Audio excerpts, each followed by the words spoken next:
श्रीराम समर्थ. जिवंत मोघ तेजस्वी वाणीने जीवन हे ज्याने दिले राष्ट्रा. आशेचा वसंत स्फूर्तीचा जनक ज्याची अलौकिक विचारणा. कळिकापे जासी काळ धाके जासी तुलना जयासी नसे साम्य. अधर्म खंडन धर्माचे मंडन संतांचे जीवन जो का झाला. सज्जना विश्राम धार्मिका राम राष्ट्रा सुखधाम जो का असे. चैतन्याचा गाभा स्वतस्ते जे उभा ज्याची दिव्य शोभा न वर्णवे. तयाच्या चरणी ठेवूनिया भाव तरुया हा भव तया पंथे. श्री समर्थ चरणा. नमस्कार. आजचा समर्थांचा विषय म्हणजे समर्थ रामदास स्वामी आणि श्रीराम या विषयावर बोलायचं किंवा या विषया मांडणीकडे जायचं म्हटलं की त्याचं मंगलाचरण एका ओळीत म्हणण्यासारखं असतं. ते म्हणजे रामदासी अग्रगण्यू कपिकुळासी मंडनू रामरूपी अंतरात्मा दर्शने दोष नास्ती. म्हणजे समर्थ आणि श्रीराम या नात्याला परस्पर समजावून घ्यायचं असेल तर रामदासी अग्रगण्यू कपिकुळासी मंडणू जो कपिकुळांचा मंडणू म्हणजे दागिना अलंकार आहे. कपी सगळं म्हणजे वानर कुळाचा असा.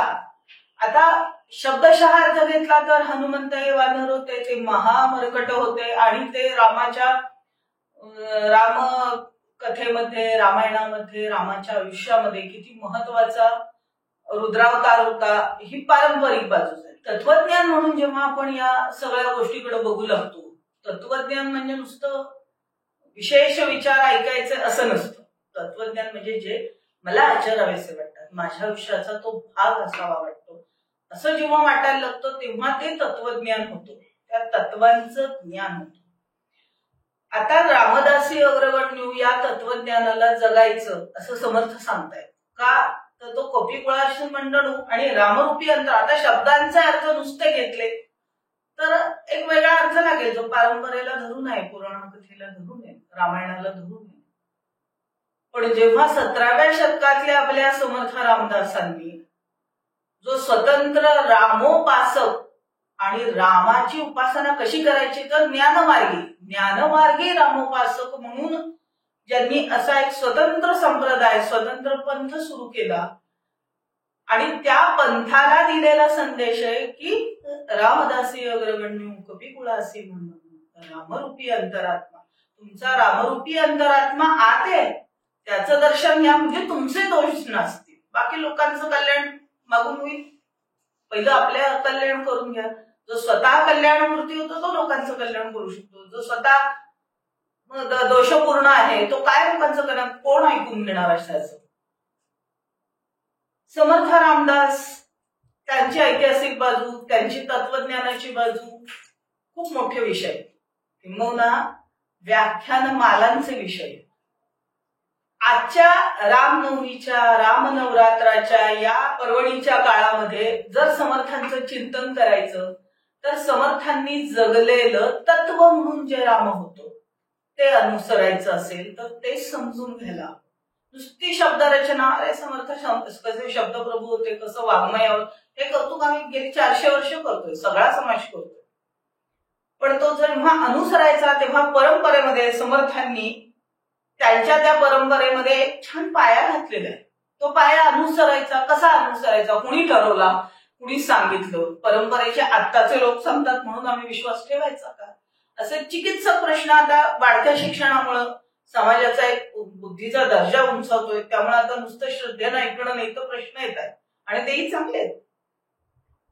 समर्थ म्हणजे 400 वर्षापूर्वी जांभेमध्ये महाराष्ट्राच्या अशा एका भागात जिथं पाऊस कमी अशा भागातून एक नारायण ठोसर नावाचा एका मोठ्या कुरपळणी जागीरदार कुळातला मुलगा उठतो आणि तो म्हणतो की मला रामाचं दर्शन घ्यायचंय, मला या हनुमंतासारखं व्हायचंय. घराच्या देवडीमधला तो हनुमंत त्यांना वेडावू लागला वयाच्या 5व्या 6व्या 7व्या 8व्या वर्षी रामाचा दर्शनाचा ध्यास सुरू झाला. आजही तुम्ही जांभेला गेला तर राममूर्ती त्यांच्या घरामध्ये अशा आहेत जी वामंगारूढ सीता तिथे दिसेल तुम्हाला त्यांच्या इथं. आणि त्या दर्शनाला पंचक्रोशीतले 20 गावं तिथं लग्न झाल्यावर थेट दर्शनाला येतात. हे 400 वर्षापूर्वीपासूनची परंपरा आहे म्हणून सांगतात तिथले गावकरी. अशा पळकरणी घराचं आजही ते 700 खणाचं घर समर्थांचं कालावधी तिथे टिकलेलं आहे. आणि त्या देवघरातल्या त्या रामाच्या मालकी हक्काचा तो मुलगा उठतो आणि म्हणतो नाही मला रामाचं खऱ्या दर्शन हवं आणि ह्या मूर्तीच्या पलीकडचा खरं जो राम होता. त्या ध्यासामध्ये समर्थांनी वयाच्या 12व्या वर्षी जेव्हा त्या काळामध्ये पोरग उपवर झालं अशा वयामध्ये निघून आले. नंतर महाराष्ट्राचे एक प्रसिद्ध संशोधक आहेत डॉक्टर वीरा करंदीकर. त्यांनी एक मांडलेला मुद्दा मला पटतो, सांप्रदायिक असून पटतो, की समर्थांचं सावधपण ते त्यांच्या तत्वज्ञानात इतक्या वेळा सांगितलं गेलं की त्या सावधपणाला मध्यवर्ती ठेवून ही मागून दंतकथा समर्थांच्या चरित्रात जमा केली त्यांच्या परंपरेतल्या लोकांनी किंवा समर्थांवर श्रद्धा असणाऱ्या लोकांनी. कुणी नक्की केली हे सांगणं अवघड आहे 400 वर्षात. पण ती कथा मागून आली असा वीरा करंदीकरांचा दावा होता. कारण 12 वर्षाचं पोर भर लग्नातून पळून गेलं आणि मग ते नाशिकला तपश्चर्येला गेलं यावर चिकित्सक बुद्धी विश्वास ठेवत नाही. आणि ज्याला मलाही संशोधक म्हणून नक्की ही बाजू त्यांची पटली. समर्थ नाशिकला गृहत्यागानंतर गेले आणि तशीच हनुमंतासारखी मी उपासना करणाऱ्या अट्टहासानं पंचक्रोशीमध्ये तिथल्या त्यांनी त्या पंचवटीमध्ये तपश्चर्या आरंभली. एकाकी चाललेली उपासना. 12 वर्षाचा पोर ज्यानं कधीही गरिबी पाहिली नाही, ज्यानं कधीही गरज काय असते भूक काय असते हे अनुभवलं नव्हतं, आता तो हळूहळू रामाची उपासना करतो आणि विश्वास की रामराय मला भेटला, तो माझी सगळी दुःख हरणार आणि तो माझ्या सगळ्या गरजा भागवणार, इतका दृढ विश्वास त्या नारायणाचा. त्या नारायणाचा रामदास झालेला प्रवास म्हणजे आत्ताच्या हस्तलिखितांच्या भाषेत बोलायला गेलो, संशोधनाच्या भाषेत बोलायला गेलो तर वामदेवता मंदिरातल्या वाड क्रमांक 8 ची समर्थांची तपश्चर्येची वही आहे. त्या वहीमध्ये पहिलं पद येतं, अनुदिनी अनुतापे तापलो रामराया, परमदिन दयाळा निरसी मोहमाया. घरची आठवण यायला लागली असेल कुमारवयात.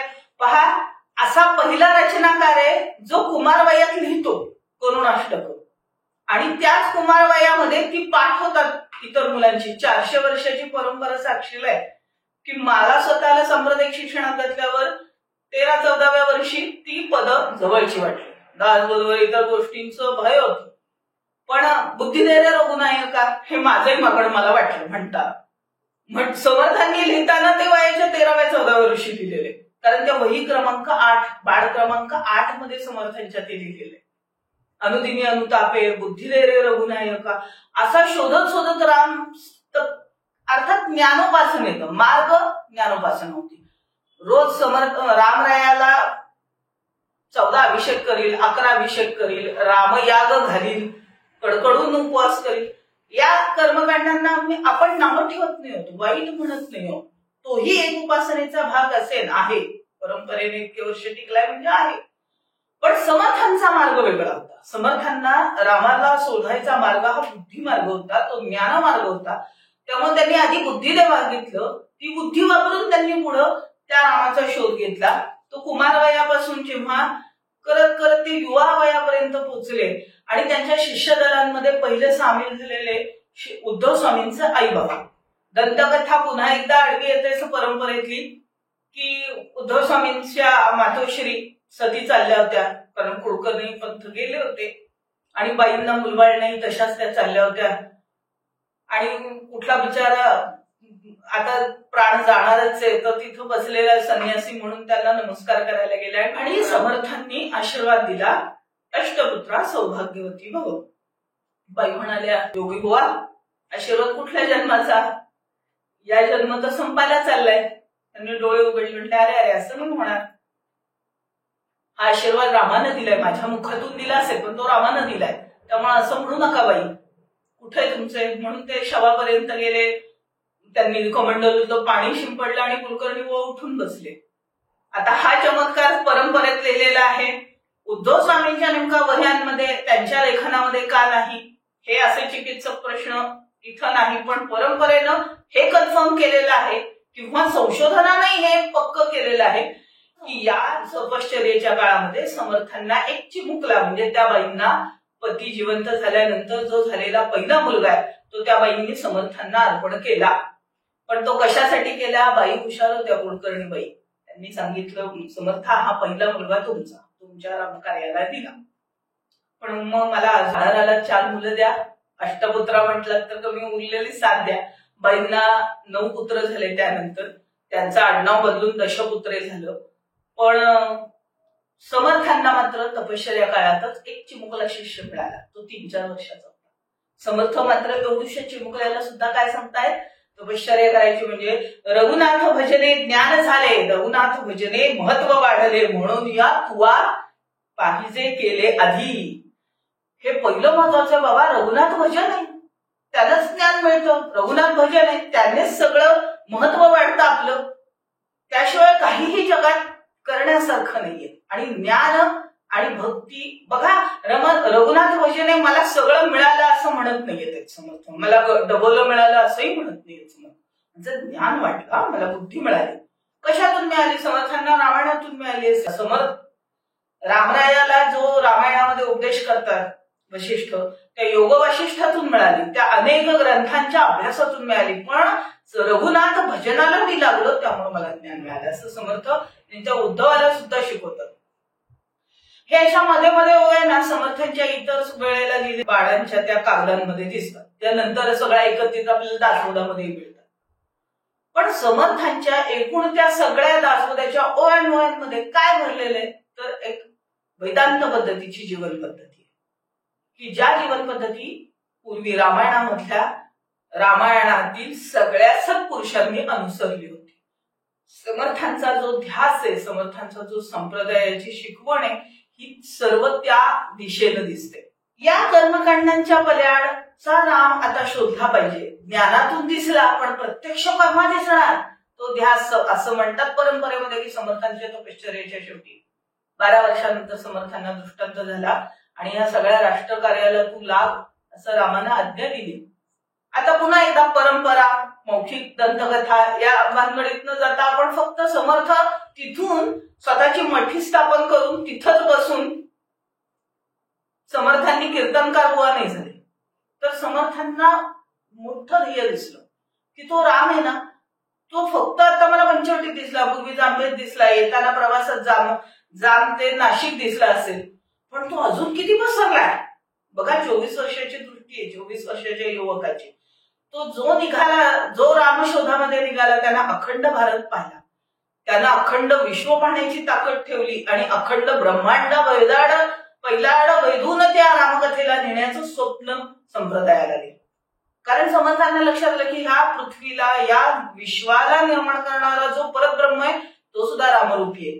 आणि ही जे काही त्यांनी दर्शनं घेतली ती भारतभर फिरत असताना सहजतेनं वाढलेली, प्रगल्भ झालेली ती बुद्धी होती. कुठं भाषेचा क्लास नव्हता, पण समर्थांनी त्यावेळेला भारताच्या महाराष्ट्र बाह्य प्रांतामध्ये फिरत असताना जे दिसलं, जे मिळालं, ते सुद्धा त्या शब्दांमध्ये समोरच्याच्या भाषेत व्यक्त केले. अर्थातच समर्थ होते ते जे रामोपासना आणि रघुनाथ उपासना, रघुनाथ भजन करत बाहेर पडलेले, ते बाहेर पडल्यावर परत अच्छा इथं आलोय, या स्थळाचं नाव काय, या स्थळाचा इतिहास काय, अशा भानगडीत पडले नाही, टुरिझमला निघाले नव्हते. त्यामुळे तिथे त्यातले प्रश्न पाहिले त्यांनी, पण स्वतःच्या मुखात मात्र रामकथा गायली. रामकथा गाताना त्यांनी एका ठिकाणी म्हटलं, महिमा काळका न जाने महिमा काळका. पहा, ही भाषा आहे, ह्याला बुंदेलखंडी भाषा म्हणतात. म्हणजे साधारण समर्थांचं मध्य प्रदेशच्या जवळपास वास्तव्य असावं, तेव्हा समर्थ त्यांच्या भाषेत म्हणतात की महिमा काळका न जाने, जो महिमा काळाचा आहे ना तो रामाला सुद्धा नडला हवा. समर्थ जनजनामध्ये जेव्हा मिसळले तेव्हा त्यांना सांगता येत, महिमा काळका न जाने महिमा काळका, कोण वानर कोण निशाचर बांधती सागर काय, महिमा काळका न जाने महिमा काळका, कोण सुरवर कोण गिरवर अघटित घटित उपाय.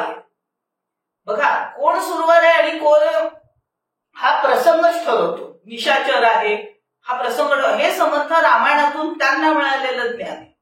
ते मांडताना समोरच्या भाषेत म्हणतात.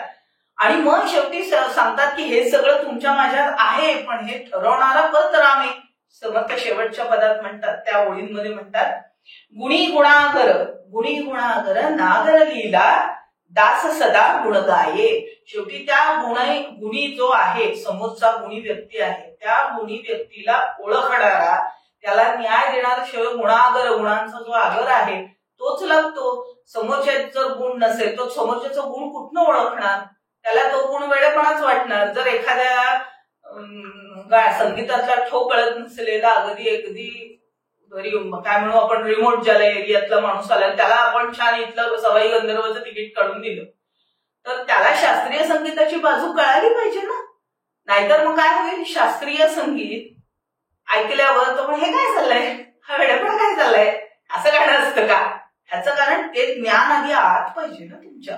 म्हणून समर्थ तिथं जाणीव करून देतात की गुणी गुणागर, तुमच्या गुणाला तो ओळखणारा तो गुणी आहे, तो गुणांचा आगर आहे. तुम्ही गुणी असाल तर तो गुणांचा आगर, तो माझा रामराय आहे, त्याच्याकडे जा. तुमच्या सगळ्या गुणांचं गाणारा तो मी दास सांगतो की तो तुम्हाला न्याय देईल. पहा काळ कसा होता 17व्या शतकातला, सगळं अंदाधुंद होती. येणारी सतत परकीय मुघल आक्रमण, आणि त्या आक्रमणांमधून समाज सुस्तावला होता. सज्जन नव्हते का? होते की समाजात सज्जन होते, गुणीजन होते, गाणारे होते, वाजवणारे होते, लिहिणारे होते, पंडित होते. समाजाचं रहाड गाडगत चाललंच होते की हल्ले आले तेवढे परतवायचे, नाहीतर टेकायचे. असा आपला समाज जगतच होता. लग्न होत होती, मुंजी लागत होते, सगळं होत होतं. सज्जन लोक आपले आपले संसार, आपले आपले स्वजन असं करून गटागटानं घोळक्यानं राहत होते. काळात समर्थ फिरत होते, पण समर्थांनी मात्र पारतंत्र्याची जाणीव, समाजाला प्रांत बदलला म्हणून चमचेपणा आपल्यात असतो बघा. म्हणजे उदाहरणार्थ आपण परक्या राज्यांमध्ये काही फिरायला गेलो, कुठं काही स्थळं पाहायला गेलो, तर तिथल्या लोकांना आपण शहाणपण शिकवायला जात नाही, अगाऊपणानं बोलायला जात नाही. ते म्हणतात हे असं असतं तर आपण तिथं तेवढ्यापुरती हो असतं म्हणून तो मान्य करतो. तिथं त्यांना अक्कल शिकवत नाही. पण समर्थ संत होते, त्याच्या पल्याडचं जग पाहिलं होतं, त्यांना त्यांच्याकडनं काही नको होतं. ते निस्पृह असतो, त्याला कधीही समोरच्याकडून काहीही लागत नाही. त्या निस्पृहाला सहज समोरच्याला सांगता येतं, त्याचे दोष दाखवता येतात. पण तरीही संत हे कायम मायेनं, मुलाच्या म्हणजे मातृमायेनं, मातृभावानं शिकवत असतात. समर्थांचीच अशीच एक दखनी भाषेतील प्रभाती यासाठी मी तुम्हाला सहज म्हणून दाखवते, कारण समर्थांचं मराठी साहित्य आपल्याला कानावरून सतत येत जात असतं. आपण महाराष्ट्रात आहोत, कारण त्यांचा अख्खा एक संप्रदाय विद्यमान आहे महाराष्ट्रामध्ये, पण त्यांच्या दखनी पदावल्यांचा इतक्या सहजतेने इथं वापर होत नाही, कारण बाकीची सगळी माणसं मराठी आहेत. समर्थ एका प्रभातीयेमध्ये म्हणतात, जागोरे तुम भाई राजा राम की दुहाई, जागोरे तुम भाई जगत का जोर देख के मत दहशत खाओ बाई, साहब अपना साथ करेंगे प्रेम से करो लड़ाई, जागो रे तुम भाई राम नाम का तोहफा पाकर करो तड़क लड़ाई, रामचंद्र का फतेह नगारा झाड़ो झड़क झड़ाई, जागो रे तुम भाई रामदास कहे दिल से बाबा छोड़ो मोह बुराई, प्रेम भये रे क्रोध तुम्हारे अवर है दुश्मन भाई. अवर म्हणजे और भी है दुश्मन. ते आपसात भांडणं, आपसातले षड्रूपू, ह्या सगळ्याच्या पल्याड एक दुश्मन दारात देशाच्या, एक आमचे दुर्गुण. तर जागे व्हा, सकाळच्या झोपा पूर्ण करा, ब्रह्ममुहूर्ताला उठा, जागो रे तुम भाई राजा राम की दुहाई, राजा रामाची शपथ आहे तुम्हाला, उठा आता तरी खडबडून जागे व्हा. समर्थांनी पारतंत्र्या काळामध्ये 400 वर्षापूर्वी तो समाज झडझडून जागवला, पण जागवलेला होता तो सज्जन होता, जागवलेला होता तो गुणीजन होता. त्या गुणीजनाला सांगितलं, तुझ्या आत्मसुखाच्या मागं नको, तुला मी अध्यात्मामध्ये त्यासाठी नाही बोलवलं, किंवा अध्यात्माचं त्यासाठी तुम्हाला कास धरायला लावत नाही होत की तुम्ही मोक्षाच्या मागं धावत होता. तर त्याच्या पल्याडचा तुम्हाला जनी जनार्दन दिसला पाहिजे, त्याहीसाठी तुम्ही तितकेच बांधील आहात. समर्थांनी अशा प्रकारे सांगितलं होतं की नाही, तसा उद्देश होता की नाही, त्याची चिकित्सा येतेच मनात. ऐकताना अचानक काहीतरी वेगळं ऐकायला मिळालं की चिकित्सा पहिला येतो प्रश्न. त्याचा पुरावा एक छानसा आढळला. समर्थांनी आपल्याला आपले दोष वेळोवेळी दाखवले, मराठी साहित्यामध्ये ते दिसतात. मी मराठी साहित्य मागून सांगते, पहिलं त्यांचं दखनी साहित्य सांगते की ज्यामध्ये समर्थांनी तिथं गेल्यावर समाजाला त्याचं दोषांकडं अंगुली निर्देश केला आणि सांगितलं तू आळशीपणा करूच नको, आळशीपणा सोड. आणि रामाचं नाम चुकीच्या पद्धतीनं वापरलेलं समर्थांच्या लक्षात आलं. उत्तरेकडे आपण गेलो की छोट्या छोट्या गोष्टीत राम हा प्रत्यय लावायचा, उपाधी लावायची सवय आहे तिकडच्या भाषा शैलीला तिथल्या स्थानिक. त्यामुळे समर्थांनी त्या पदात ओढला तो मुद्दा आणि समर्थांनी आळस दाखवला समाजाला की आळस सोडला पाहिजे. पारतंत्र्यात समाज का जातो? तुमचा आळस कारणीभूत आहे. तुम्हाला स्वतंत्र व्हायला तेवढी निकड वाटत नाहीये, तेवढं झडझडून उठावं वाटत नाही. त्या स्वतःच्या भाषेत लिहिताना ते म्हणतात की आवे जावे खावे पीवे, आवे जावे खावे पीवे जिसे आराम भावे, सब दुनिया का पालनहारा उसका सोचन लेवा रे, कैसी दुनिया अधीर रे. बघा येता जाता आपलं खाणं पिणं पहिलं महत्वाचं. आवे जावे खावे पिवे जिसे आराम पावे, आराम पण महत्वाचा वाटतो. पारतंत्र्य बाहेर मुघल धोपटू देत आम्ही रस्त्यावर गेलो तर सामान मारतील ना, घरात बसून मारत नाही तो आम्ही मजा करणार. ही वृत्ती सोडा हे सांगणारा त्यावेळेला संत समर्थ 17व्या शतकात सांगतात आवे जावे खावे पिवे जिसे आराम पावे, सब दुनिया का पालनहारा उसका सोचन लेवा रे, कैसी दुनिया अधीर रे, लेना राम देना राम मैं करता हूँ. अरे क्या भाई, लेना है राम देना है राम, सगळ्या व्यापारामध्ये इकडे तिकडे कानावर पडले असतील बाजारपेठेतल्या भाषा. लेना राम देना राम मैं करता हूँ, काल मुंह से निघला जैसे बीला चूहा. जसा एखाद्या बिळात चुहा निघून जातो तसा काळ तुम्हाला आत गिळून टाकील. काय उपमा आहे तिथल्या तिथं की रामदास कहे गुमसू दे हे करसो नहीं मर जावे, रामदास कहे गुमसू दे हे करसो नहीं मर जावे, जब काटेगा खाकर और पेंडा होते सोवे. पेंड्यासारखं पडून नुसतं झुकता काढतोय, जमून खातोय चांगला. कधी होणार? तुम्ही कधी रामाचा शोध घेणार? आता हा प्रश्न मराठीत विचारला नाहीये का? फक्त बाहेर फिरायला त्यांना फक्त महाराष्ट्रीय लोक सगळे आळशी दिसले का? नाही, दोष सगळ्या राष्ट्राला आला होता म्हणून तर पारतंत्र्य अख्ख्या राष्ट्रावर होतो. तोच प्रश्न जेव्हा महाराष्ट्रात होते तेव्हा महाराष्ट्रातही विचारला गेला. घटिका गेली पळे गेली तास वाजे झणाना, आयुष्याचा नाश होतो राम रे म्हणाना. एक प्रहर दोन प्रहर तीन प्रहर गेले गेले, चौथा प्रहर संसाराच्या चावटीने नेले, राम काही झोप काही सुखासंगे गेली, राम काही झोप काही सुखासंगे गेली, ऐशा आठा प्रहरांची प्राता वासाहात झाली, दास म्हणे तास बरा स्मरण सकाळा देतो, क्षणोक्षणी राम म्हणा ऐसेपणा होतो. पहा समर्थांचा राम क्षणोक्षणाला त्याचं स्मरण केलं पाहिजे, नामस्मरण केलं पाहिजे. पण बरोबरीनं घटिका गेली पळे गेली तास वाजेना, मिनिट जात आहेत, आयुष्य संपत चाललंय आणि आम्ही हलायला तयार नाहीये. आम्ही आमच्या नेहमीच्या गोष्टी, नेहमीचे स्वार्थ, नेहमीच्या आयुष्याच्या मौज मजा सोडायला तयार नाही. म्हणजे आत्ता जसं आलंय समाज असं नाहीये, 400 वर्षापूर्वी तीच परिस्थिती होती. बहुतांश वर्ग जसा वागतो ती त्या समाजाची ओळख ठरते.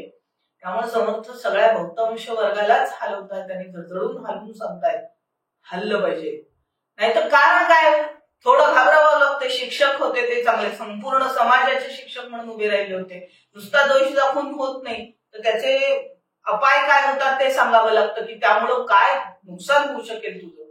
समर्थ सांगतात हरिगुण तब कैसा गावेगा, हरिगुण तब कैसा गावेगा, काल निकट जब आवेगा. आत्ता मरण जवळ येईल, केव्हा मरण आहे सांगू शकशील का बाबा तू? कफ से कंठ दबावेगा. बघा किती शास्त्रोक्त पद आहे बघा. मरताना माणसाला घरघर लागते, सगळं नीट लिहिलं जातंय.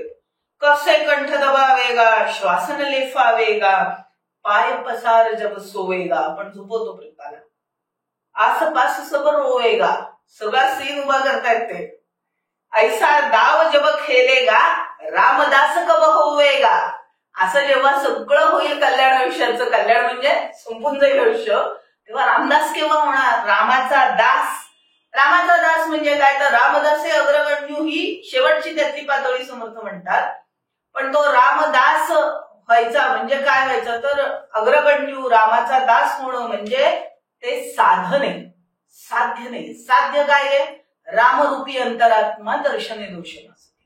हे आमचं साध्य आहे की आम्हाला रामरूपी अंतरात्मा दिसला पाहिजे, इतके स्वच्छ आम्ही असलो पाहिजे. केव्हा ते स्वच्छ असू? मी व्यवहारात कोणाला फसवलं नाही, मी 4 जणांना टोप्या घातल्या नाही, मी दुसऱ्याचं नुकसान करून माझा फायदा केला नाही, म्हणजे मी त्या अंतरात्म्याला स्मरून जगतो, व्यवहार करतो, शुद्ध आचरणाचा आग्रह ठेवतो, तेव्हा तो रामरूपी अंतरात्मा दिसेल. नाही तर डोळे मिटले की आतलं मन सगळ्यात आधीच पहिले छळायला येतं. बाहेरच्या लोकांना कळेल तेव्हा ते छळायला येते किंवा डोक धरून वागायला येते. पण तुमचा अंतरात्मा हा आहे.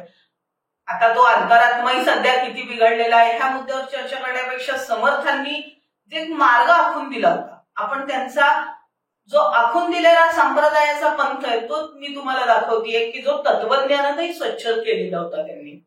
काय होता त्या दर्शनाच्या दोषानं काय दोष नष्ट झाल्यावर होईल, तर शुद्ध मार्ग सोडू नये.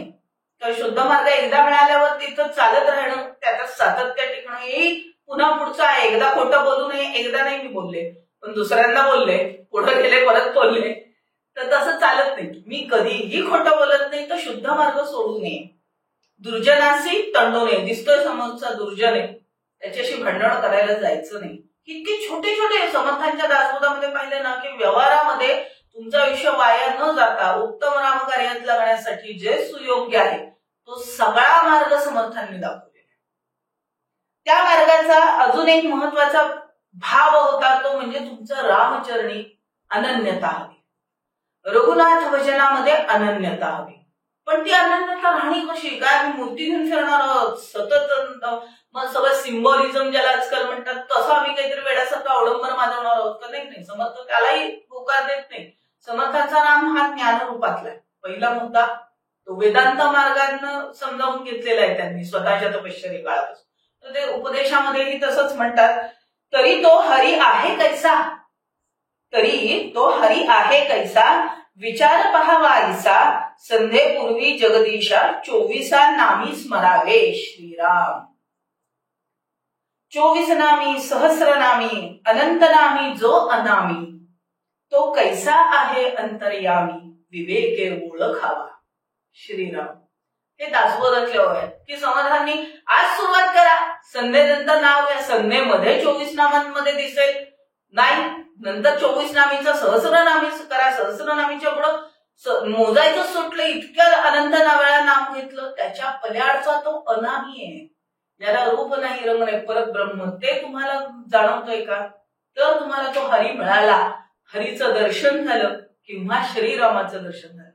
समर्थांचा श्रीराम हा श्रीरामाच्या सदाचरणाच्या मार्गाने जातो.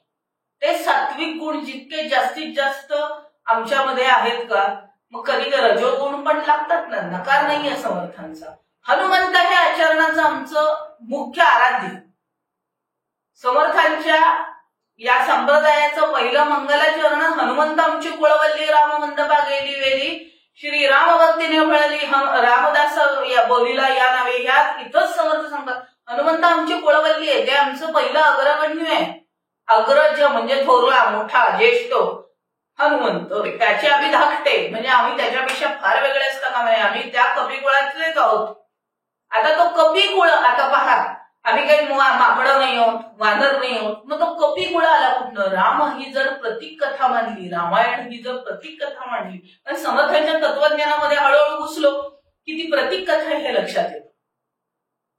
त्या प्रतीकांमधला जितका राजा राम श्रेष्ठ आहे, कारण तो कधीही एक पत्नी, एक वचनी, एक बाणी, त्याचा आदर्श सोडत नाही, त्याची अनन्यता सोडत नाही, त्याच्या तत्वांशी असणारी, तितकाच महत्वाचा त्यांचा तो रामदासी अग्रगण्य दिसतो. की रामाचा जो दास आहे ना, जो अग्रज आहे, सगळ्या प्रश्नांमध्ये, संकटांमध्ये रामाच्या अग्रगण्य दिसतो तो.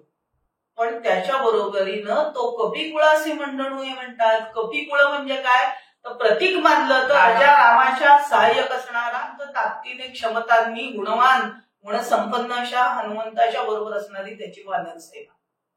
ती वानर सेना समर्थ संप्रदायामध्ये कुठं बनलेली आहे? समर्थांनी सज्जन म्हणून. सगळे सज्जन जे संप्रदायात येतात, गुणीजन जे संप्रदायी होतात, आम्ही स्वतःला रामदासी संप्रदायी म्हणवतो. म्हणजे काय, तर आम्ही पहिले सज्जन असलो पाहिजे. आम्ही रामदासी संप्रदायी आहोत, आम्ही रामदासी अनुग्रहित आहोत, म्हणजे आमच्या शब्दाला किंमत येते. का? आम्ही दिलेले शब्द बदलणार नाही. आम्ही विनाकारण किंवा शक्यतो किंवा बहुतांश वेळा निष्ठेनं खरं बोलू. खरं बोलावं जिथं लागणार नाही तिथं आम्ही आत्ता नंतर सांगते तुला, आत्ता सांगता येणार नाही. इथं असं पळता येतं हे हनुमंताच्या जीवनाचरणातून आपल्याला दिसतं. पण वानर हे तर त्याहून होणं कठीण आहे. कारण रामायणातले वानर तुम्ही पाहिले तर एका वनवासी रामाची सीता पळवून नेली, त्या राक्षसाचा वध करायला जो रामालाही कठीण आहे, त्या राक्षसाचा वध करण्यासाठी अख्खा समुद्रावर सेतू बांधायचा. तो सेतू बांधल्याबद्दल रामराया पगार देणार नव्हता, त्यांचं महिन्याचे खर्च भागवणार नव्हता. ते युद्ध जमल्याबद्दल नंतर मांडिवलीहून त्यांना काही डबली येणार नव्हती अयोध्येतून, किंवा आता तू जिंकलास, तुझी बायको मिळाली, चल आम्ही पण अयोध्येत येतो, आम्हाला एवढे एवढे एवढे आमचे रिटर्न दे, असा प्रश्न नव्हता. किंवा पद दे तुझ्या अयोध्येतली, हाही प्रश्न नव्हता. ती वानर मंडळी आली. हा अत्यंत गुणवान गुणसंपन्न अयोध्येचा राजा आहे, त्याची पत्नी पळवणं ही चूक आहे. आणि त्यांच्या त्या सत्कार्याला, स्त्रीच्या एका सन्मानासाठी होणाऱ्या युद्धाला आम्ही तुझ्या बरोबर येतो, चल आम्ही तुला मदत करतो. जितके सहजतेनं आज इथं तुम्ही जवळपास, तुमच्या जवळपास जे कुठल्या सद्गुरूचं, म्हणजे कोणाच्या इथं गजानन महाराजांचं असेल, कोणाच्या इथं शंकर महाराजांचं असेल, कोणाच्या इथं स्वामी समर्थांचं असेल, पण त्यामध्ये सद्गुरू मंडळींचे तुम्ही भंडारे बघा, त्या भंडाऱ्यांमध्ये चांगल्या चांगल्या पदाची माणसं येतात, कामं करतात, वाढप्याची कामं करतात, लोकांना गाईड करू लागतात, रांगा लावू लागतात, स्वयंसेवकांसारखी कामं करतात, निघून जातात. का देवस्थानला त्याचे रिटर्न मागतात, त्या दिवसाचा रोज माझा इंजिनियर म्हणून बाहेर एवढा मिळतो तेवढा तरी तुम्ही द्या म्हणून मांडतात. कधी पाहिलं नाही, कारण त्यांची निष्ठा त्या सद्गुरूंची असते. तशी रामावर निष्ठा ठेवणारे वानर ते सज्जनांचं प्रतीक आहे. कारण त्यांच्याकडे गुण नव्हता का त्या दगड अशी शोधून आणायची जी सागरावर तरतील, त्याचा तो सगळा सेतू बांधायचा, पलीकडे जायचं, वेळ आली तर प्राण द्यायचा सुद्धा, आम्हाला वेळ आली तर आम्ही देऊ, पण तुझी बायको सोडून आणू, कारण ती बायको तुझी एकट्याची बायको नाही, पण इथल्या प्रांताच्या प्रमुखाची बायको पळवून न्यायची वेळ जायची. तर आज आमच्या पाहुलीवाली कुठं सेफ राहणार आहे? हा सहज भाव आहे की एकाला विरोध, एक रस्त्यावर उतरलाय मी त्याला मदत करेल, कारण ते सत्कार्य आहे. समर्थ त्यांच्या संप्रदायासाठी 400 वर्षापूर्वी अशा सज्जनांना हाक मारत होते रस्त्यात उतरून. त्याचं नाव मनोबोध किंवा मनाचे श्लोक आहे, की त्या मनाच्या श्लोकामध्ये सामुदायिक आचरणाच्या शुद्धतेला मान आहे, ज्याला पालुपद म्हटलेलं. तुम्ही कुठलं पद घ्या पालुपदात, त्या पालुपदांमध्ये तुम्हाला सामुदायिक धड बघायचं. याचं पुन्हा पुन्हा आव्हान, पालुपद म्हणजे तेच पद पुन्हा येतं, तेच पद समर्थ त्या एरियातल्या त्या भागातल्या लोकांना रस्त्यात उभारून ओरडून सांगतात. त्यांना भिक्षेचे श्लोक सुद्धा म्हणतो आम्ही संप्रदाय. त्या मनोबोधामध्ये पालुपदांव्यतिरिक्त काही जे श्लोक येतात, त्या श्लोकांमध्ये श्लोक म्हणणाऱ्याला आत अंतर्मुख करणारी प्रतिबिंब उमटायला लागतात. समर्थांनी उपासनेचे जे काही मार्ग आहेत ते सांगताना सांगितलेले आहेत. बघा, मी माझ्या समर्थांचं पद म्हणतो, तुमचे दोष दाखवतोय म्हणता म्हणता, वाचाळता करू नका, भांडणं करू नका, तंटे करू नका, अशी पद त्याच्यामध्ये पालुपद. पण ती म्हणत असताना माझा अहंबुद्धी वाढत नाही ना, ह्याची काळजी समर्थ घेतात. त्यामुळे मनोबोधाचे मध्ये असे काही श्लोक येतात. देहबुद्धीचा, म्हणजे त्याचा आपण अगदी मनाच्या श्लोकाच्या चालीत जरी म्हणलो, देहबुद्धीचा निश्चयो जाढळेना. तुमच्या मनाच्या श्लोकात भिक्षा फेरीमध्ये कानावर येतो, आम्ही हा जेव्हा उच्चारतो भिक्षा फेरी म्हणून रस्त्यात उभा राहून, तेव्हा धडधडायला लागतात. जाणीव होते संप्रदाय म्हणून. देह बुद्धीचा निश्चयो जाढळेना, तया ज्ञान कल्पांत काळी कळेना.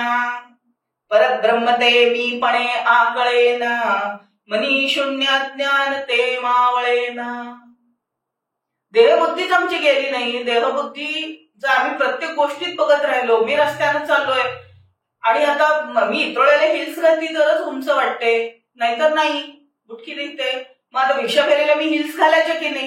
इतक्या छोट्या छोट्या गोष्टी आहेत. अनुग्रह कशाला म्हणतात मग? हे प्रश्नच कसे आले? मी हे अणवाणं चालायचंय संप्रदायींना, अणवाणं रस्त्यानं चालायला लागायला लागतं, तेव्हा कळतं खाली टोचतंय, खड्डे आले, ठेचा लागलाय, अरे या भागामध्ये थोडं हे काम व्हायला हवं. मग पालुपद कुठलं लावायचं?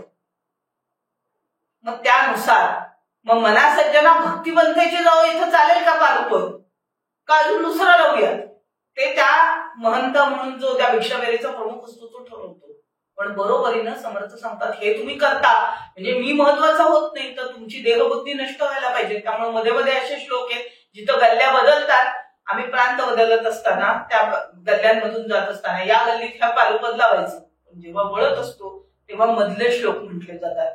देहबुद्धीचा निश्चय ज्या ढळेला, किंवा काही श्लोक आहेत मनाचे जे दासबोधाच्या पारायणापूर्व म्हटले जातात. त्या श्लोकांमध्ये आम्ही उपासनेच्या अशा गोष्टींना म्हणून दाखवत असतो स्वतःच्या अंतरात्म्याला, किंवा आत्मसंस्कार करत असतो की ज्यामुळे मन ढळता कामा नये. आपण समर्थांचं काम करतोय नाही, आपण त्या कपिकुळाचाच एक भाग आहोत. कारण हनुमंत आमची कुळवल्ली राम मंडपावे दिवेली, आम्ही सत्कार्याचा भाग आहोत. इतळेला आम्ही आमचे कष्ट करू, जाऊ उपासना करू, हा आम्ही आत्मसंस्कार जगतोय. पण ते जगत असताना देहबुद्धीचा दोष येता कामा नये. मी फार सुंदर आहे, मी फार हुशार आहे, मी फार श्रीमंत आहे, माझ्याकडे फोर्ड गाडी आहे म्हणून मी भिक्षा फेरीला फोर्ड गाडीत बसून नाही मग भिक्षा मागू शकत. ही मर्यादा आहे आणि ती समर्थांनी खाली उतरवली. त्यामुळे तुम्ही परंपरेत जर पाहिलं, मी मूळची साताऱ्यात वाढलेली आहे. सज्जनगड पायथ्याला माझं बालपण गेलेले, ग्रॅज्युएशन पर्यंतचा काळ तिथला आहे, माझं अवभाग्य आहे. त्यामुळे मी तिथं पाहिलेलं की भिक्षा फेरीमध्ये अगदी रॉयल फॅमिली पासून सगळी मंडळी असायची. ज्या वेळेला सुमित्रा राजे त्या काळामध्ये अणवाणी असायचे. आता त्यांच्याकडे एवढा मोठा पॅलेस होता, पण अणवाणी समर्थांबरोबर चालायचंय, पुढं अण्णवत चाललेले असायचे, तर मागला एक मोठा कळप त्यांच्या मग. आणि भिक्षा आम्ही मागायचो ते कुणासाठी होत्या? दास नवमीत येणाऱ्या भक्तांचं सगळं अन्नछत्र मीठ 1 रुपया मागितलं जात नाही, तुमच्याच घरचं अन्न आहे, तुम्ही तिथं येऊन रामाची पूजा करून खा, नैवेद्य म्हणून खा. कशासाठी हा समर्थांनी गोळ घातला होता 400 वर्षापूर्वी? समाज संघटित व्हावा, रामकार्यासाठी एकत्र यावा. आज रामासाठी येत आहे, उद्या राष्ट्रासाठी या, परवा अजून मोठं उन्नत राष्ट्र नाही, अख्खी पृथ्वी उन्नत करण्याची ताकद ठेवा, पुढच्या पिढ्यांना तेवढं मोठं करा, हे समर्थांनी सांगितलं. पण हे सगळं करत असताना आपली रामाची अनन्यता आहे, त्याचा अवडंबर असता कामा नये. इतकं छान समर्थांनी मनाच्या श्लोकाच्या सुरुवातीला म्हटलेलं आहे की ती नमुशारदा मूळ चतवार वाचा. ती चतवार वाचा काय आहे? तर ते नामस्मरणाचा भाग आहे. ते चतवार वाचा म्हणजे नामस्मरणाचा प्रवास कसा होतो? तर परा, पश्यंती, मध्यमा आणि वैखरी. आम्हाला नामस्मरण करायला शिकवलं तेव्हा पहिला आत्मसंस्कार म्हणा श्रीराम जय राम जय जय राम. मग तिथं तुम्ही भंडाऱ्याला जेवायला बसल्या रामनवमीच्या तरी म्हणायला लावतात बघा, पानवाडेपर्यंत म्हणा श्रीराम जय राम जय जय राम. तेव्हा रामराय काय म्हणत असतो? आम्ही तोडणार वैखरीनं म्हणत असतो. कारण माझ्या ताटात हे पडलं, त्याच्या ताटात ते पडलं ना, तेवढंच विचार, कारण वैखरी म्हणत असते श्रीराम जय राम जय जय राम. जेव्हा मध्यमा असते तेव्हा मी दासनवमीला गडाकडे चाललीये, तर ते मध्यमेत धडकत असतं हृदयापाशी श्रीराम. मी तोंडाला घेत नाही, कारण गाडीमध्ये बाकीच्यांना काय, मला अवडंबर माजवायचं नाही, पण मला रामाचं स्मरण करायचं. आज जो एक आत आवाज म्हणत असतो, जो बाहेर वैखरीनं ऐकायला येणार नाही, त्या मध्यमेत येतो, तो एकदा सवयीचा झाला तर माझ्या काम करता उठता बसता तो मध्यमेतलं नामस्मरण सुरू होतं. समर्थ म्हणतात की मध्यमेच्या आधी पश्यंती, पश्य अरे धातू येतो, बघणे संस्कृतचा, तर मग त्या बघण्यामध्ये म्हणजे जो दृश्य, डोळे मिटले की मला श्रीराम दिसत, असं काय दिसत, तर नामस्मरणाच्या पदार्थ ते श्रीराम जातात. माझ्या कामामध्ये तो राम आकारू लागतो. हे रामभक्तानं काम केले हे दिसायला लागतं, कारण ती सात्विकता त्याच्या कलाकृतीमध्ये, त्याच्या प्रत्येक कामामध्ये, अगदी साध्या रोजच्या स्वयंपाकामध्ये सुद्धा तो राम जाणवायला लागतो, कारण तो पश्यंतीमध्ये गेला. श्रीराम श्रीराम पश्यंतीमध्ये. आणि त्यानंतरचा शेवटचा श्रीराम परामध्ये जातो. परा म्हणजे सगळ्यात पहिली वाणी, जी वाणीचा पहिला भाग, तर त्या भागामध्ये जेव्हा नामस्मरण सुरू होतं तेव्हा ध्यानासाठी निराकार मी त्या परब्रह्मरूपी रामाचं स्मरण करतो. त्यावेळेला ना नामाची गरज लागत, ना आकाराची गरज लागत. ते सर्व तुम्ही संत महापुरुषांचं पाहिलं तर ज्यांना चतुर्थ देह म्हणतात, महाकारण देह तो घेत असतो, ते नाम आहे. त्यामुळे त्या व्यक्तींचे आपण अनेक चमत्कार आपल्या परंपरेत हजारो वर्ष या देशात अनेक कथा, अनेक संतांच्या, तर त्याचा भाग आहे अशी एक मान्यता आहे.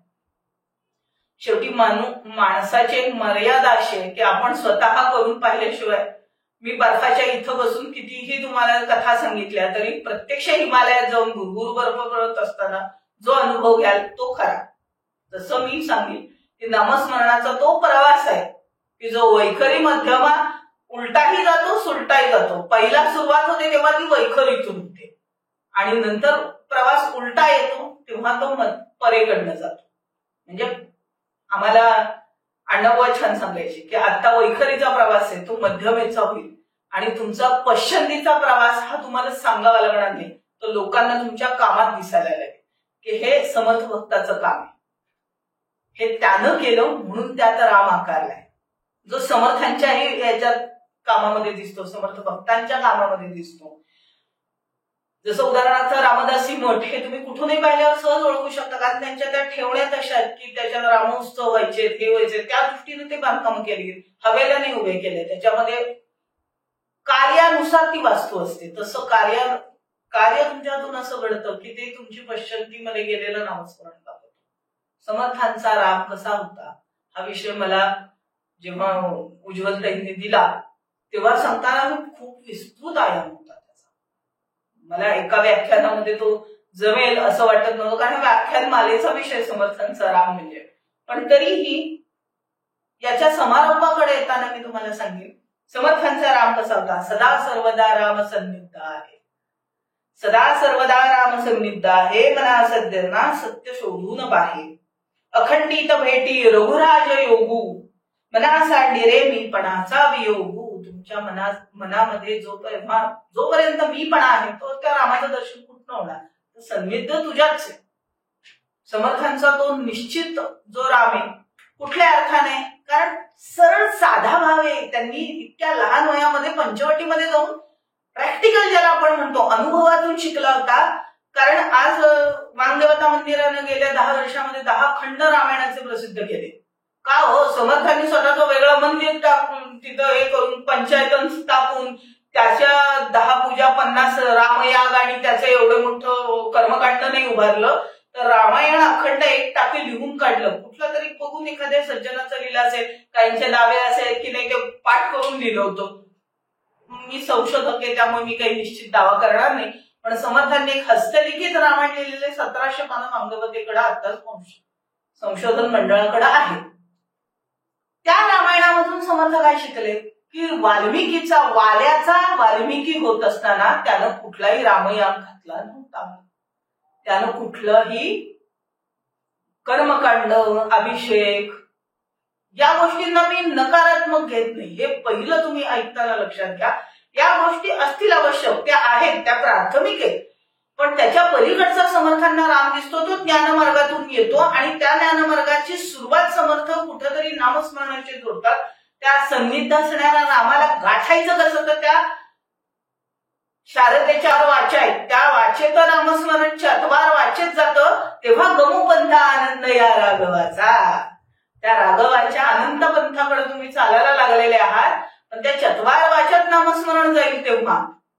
हे मनाच्या श्लोकाचा पहिला गिअर, जो 5th गिअर म्हणतो मी, आम्ही ज्याला हसत म्हणायचो त्यावेळेला शिकत असताना.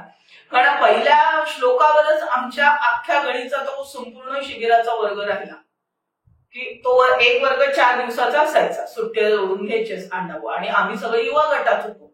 समर्थांचे मनाचे श्लोक हा सगळ्यात शेवटचा साहित्य प्रकार शिकवला जातो परंपरेमध्ये सांप्रदायिक. पहिलं करुणाष्टकापासून सुरुवात होते. सवाया जेव्हा आम्हाला 10, 12, 11, 15 या वयामध्ये अखली नाही तुम्ही हे पाठ करा, स्तवन पाठ करा, हे पाठ करा. मग मधल्या एका ह्याच्यात दासबोध सुद्धा समर्थ आमचा आम्हाला शिकवून घेतला गेला. पण मनाचे श्लोक शिकवायला तुम्हाला समाजाला अक्कल शिकवायची. तुमच्या आचरणात आलाय राम, तुमच्या आचरणात आलेच समर्थ, तर मग मनाचे श्लोक म्हणा. आणि मनाच्या श्लोकामधले जी त्याच्यातली गहराई आहे, त्याच्यातलं जे तत्वज्ञानाचं सखोलपण आहे ते इतकं सुंदर आहे. कारण समर्थांच्या इतर भाषांचं तत्वज्ञान वाचायला लागलं की त्याच्यातलं समर्थांनी हर एक पातळीतल्या समाजाच्या, मग तो कुठल्याही भाषेचा असो, तो बुंदेलखंडी असो, तो अवधी असो, तो ब्रजी बोलणारा असो, तो वृंदावनातला असो, त्या प्रत्येकाच्या भाषेच्या लहेजामध्ये 300 पदं मला संशोधित करता आली. अजून पुढच्या काळात हजारो पदं सापडतील अशी मला विश्वास वाटतो जेव्हा मी त्यांचं तत्वज्ञानाचं सखोलपण अभ्यास करते. आज रामनवमीच्या या नवरात्राच्या निमित्तानं जो इतका छान उपक्रम या संस्थेनं घेतला आणि उज्ज्वलताईंनी आम्हाला त्याची संधी दिली की या संप्रदायातर्फे या संप्रदायाच्या संशोधन कामाला त्यांना एवढं निवडावं वाटलं की चला की ह्यांना बोलायची संधी द्या. पण संशोधन त्यावर अभ्यास करणं एक आयुष्य अनेक आयुष्य 400 वर्ष परंपरा चालल्या समर्थांचं तत्वज्ञान सोपं नाही. त्यामुळे त्यांना अवतार वगैरे म्हणण्याची मधल्या काळामध्ये 100 वर्षापूर्वी काहींनी अतिशयोक्ती केली असं म्हणून येतात आपण. कारण तो त्याचा भाव असतो. अनंत कोटी ब्रह्मांड नायक हे उपमा अनेक जण आपल्यासोबत बोलून देतात. म्हणजे ते चुकले दाखवा पुरावा असं नसतं. आपल्या परंपरा आपली आई आपल्याला जगातली सगळ्यात सुंदर स्त्री वाटत असतेच ती. कारण तो निसर्ग दत्त परमेश्वराच्या कायद्यातले मुद्दे ते आपल्या इथल्या कायद्यांमध्ये कॉपीराईटच्या पकडले की मजा येते सगळी. आज सुद्धा एका श्रद्धेच्या ताकदीवर आपण इथं एकत्र बसलो. समर्थांच्या तत्वज्ञानावर थोडंफार चिंतन केलं. संशोधनाचा आवाका एवढा भयान दिसतोय की आज मला दिसतंय की माझं आयुष्य पुरणार नाहीये. 10 वर्ष प्रवास चाललाय, अजून पुढे 10 वर्ष चालेल. त्याच्या आधी 7-8 वर्ष ती नुसती कागदपत्र खेळण्यात गेला. समर्थांनी भारताचा नव्हे संपूर्ण ब्रह्मांडाचा विचार करून त्या रामाला कसं आपलंसं करायचं, त्याच्याशी कसं अनन्य राहून आयुष्य संपवायचं, आयुष्य पूर्ण करायचं आणि ते पूर्णत्वाला न्यायचं, हा प्रवास आपल्याला शिकवलाय. तो मला थोडाफार जितका कळला तो मी तुम्हाला सांगायचा प्रयत्न केला. तो प्रवास तुमचा निश्चित पूर्ण हो यासाठी या मनापासून माझ्या शुभकामना. श्रीराम समर्थ.